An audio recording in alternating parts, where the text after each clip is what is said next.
Yan. Ito na ako ulit. Yan. Kita mo?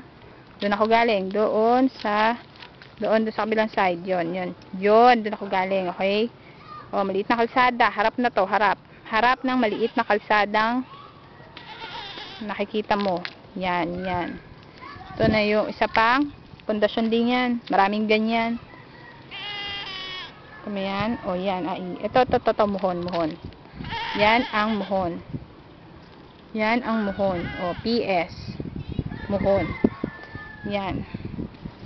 Kung mapapansin mo yan, malaking space yan. Kasi ganyan daw talaga ang subdivision dito.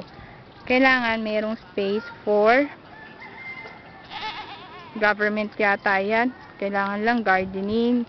Ganyan. Yan, maraming tubo na yan. Diyan nakalagay yung lagayan ng street. Kaso walang nakasulat. Wala nang pera ang Olympia.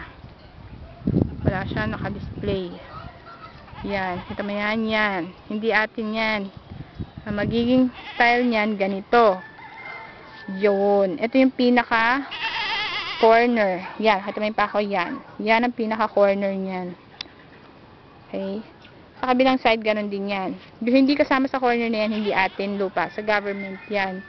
Ayun. Yun ang karugtong na. Kita mo? Kanto ulit yun. Kanto. 5 kanto nga diba yung lupa. O, naintindihan mo na.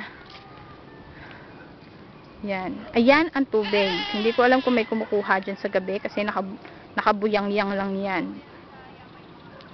O, hindi ko naman pwede bantayan yan ng 24 hours na gusto mo. Okay? Teka lang. O, ayan. Ang init. O, ayan. Kukunan ko. Teka lang. O.